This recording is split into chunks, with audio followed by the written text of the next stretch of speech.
The indie comic books publisher known as the Rippaverse has reached a huge milestone for their upcoming release, Horseman. Welcome to Florida Spark.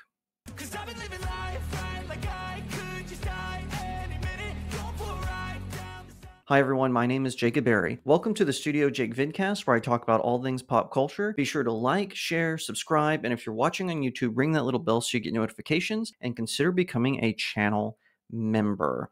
I'm jumping right into this one. I am so excited. The Rippaverse has been very exciting for me as a fan of comic books and comic book collecting.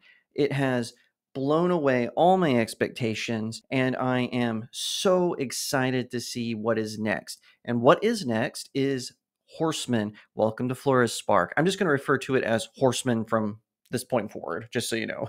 I am excited about it because one of my all-time favorite comic book writers, Chuck Dixon, is handling the story. He has written for The Punisher, Batman, G.I. Joe, Star Wars, and so many other titles, and I'm so excited to see him back and doing a street-level vigilante like the Horseman. Joining him is his Alpha Core collaborator, Joe Bennett, who is going to do the art for Horseman. Joe Bennett is a fantastic artist. I have seen a lot of his stuff. He is incredibly talented, and I think that they are the perfect dynamic duo for this kind of story. So the milestone is it reached 500,000, despite detractors saying, oh, after Yaira, they won't make a profit anymore. It's just going to fall off. It has continued to grow and explode. Fandom is growing. They're doing meet and greets. They're going to Comic-Cons. It is all very exciting stuff. What is so cool is Isom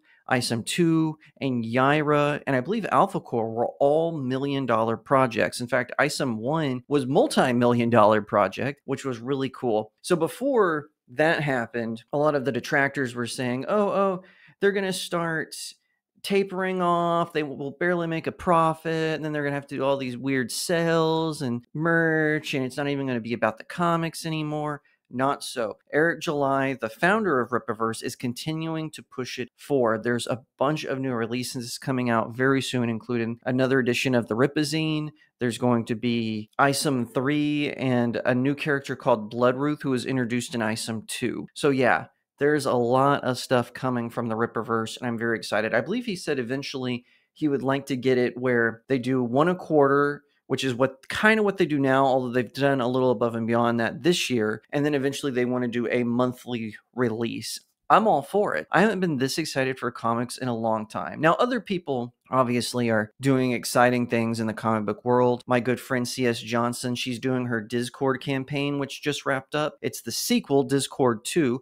I got to see the script and some of the test art beforehand, and let me tell you, you ain't ready for this. It is really good. Also, of course, Actually Comics just did the sequel to Overmind, which is written by John Delarose, who is a sci-fi author. I really enjoy his books and his comics, so I'm looking forward to that one as well. So yeah, there's a lot going on in indie comics, including with the Rippaverse. As per tradition for the Rippaverse, they're doing 4 different types of covers for it. That is something I always enjoy about them. They give you a variety to choose from. They're also doing hats and t-shirts for the Horseman. Now, if you're like, hey, what is the Horseman? That does sound kind of odd, and I will grant you that name is a little odd, but hey, it's comic books. And I actually think this character is one of the few that have a code name. A lot of them just kind of have unique first names, but he actually has a code name, Horseman. So this is according to the Rippaverse.com collections description of the Horseman. The Horseman arrives in Florida Spark, and he is bringing hell with him.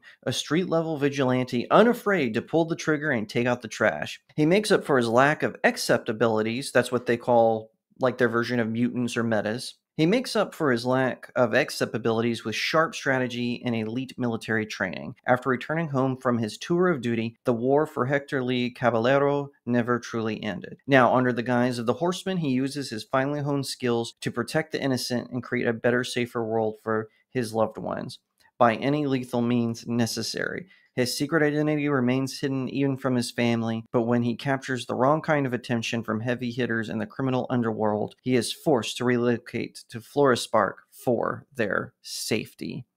directly into my veins. Seems like this guy is going to be kind of a combination of the Punisher and the Batman. So he has a secret superhero identity, but he's also a lethal protector like the Punisher. And I think that this is so cool. I'm very excited to see what is next. The Rippaverse is only expanding, it's only getting bigger and better. I look forward to many more projects. I've already backed the pre-order campaign for the Horseman, and I'm excited to see what comes next.